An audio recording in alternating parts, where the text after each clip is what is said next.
if the employees are comfortable talking to each other. They don't clam up when a stranger walks in the room. They just continue their banter. 9 times out of 10, that store is well run and it's profitable.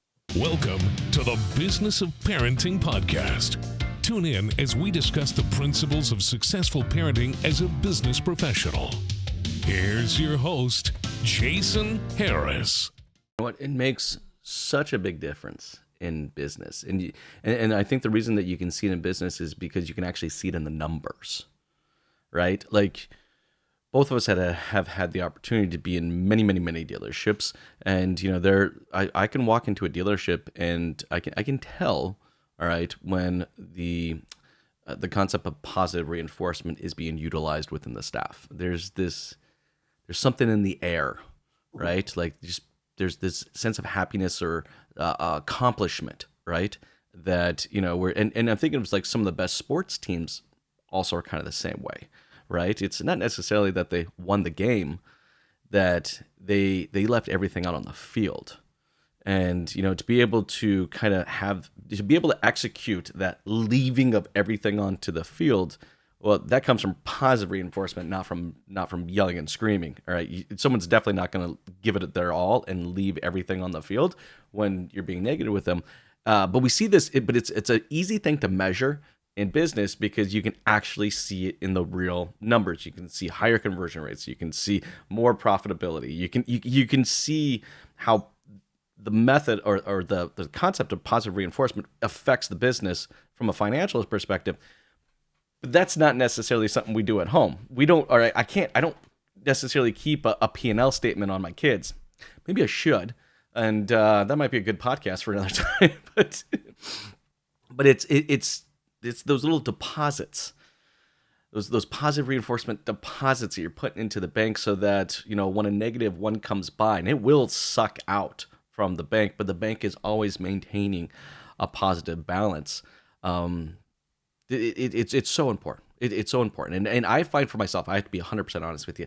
I actually have to be intentional because I won't do it naturally. That sounds weird, right? Well, it comes from what you just referenced, comes from, you use the correct word, intentionality, but it's also that personal responsibility piece, the self-awareness of self.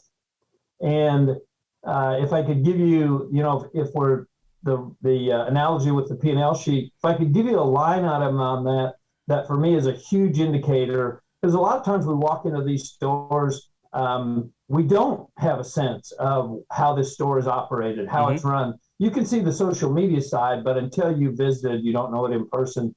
And the cliche or the overused term, buzzword now, culture.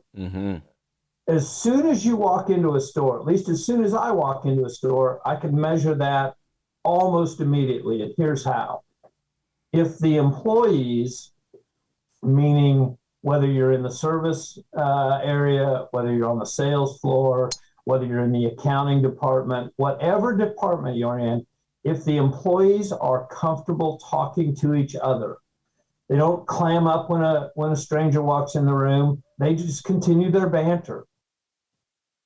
9 times out of 10, that store is well run and it's profitable at the level that the ownership desires because of that one factor.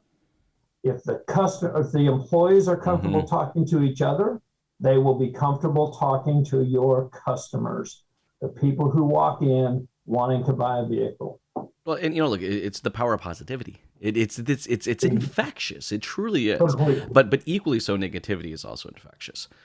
Because you can see it. You can almost kind of feel it. You can see it in people's body language when you walk into a dealership, the showroom. They're just kind of shuffling around. Their heads are out. Their shoulders are down. Nobody looks you in the eye. They're just like, I just want to kind of hide away from my manager because he's going to be up my ass or something here pretty soon. Thanks for tuning in to the Business of Parenting podcast with your host, Jason Harris.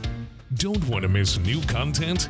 Be sure to check out the full podcast library at strategywithjason.com to stay in the know. Remember to like, comment, and subscribe. Happy podcasting.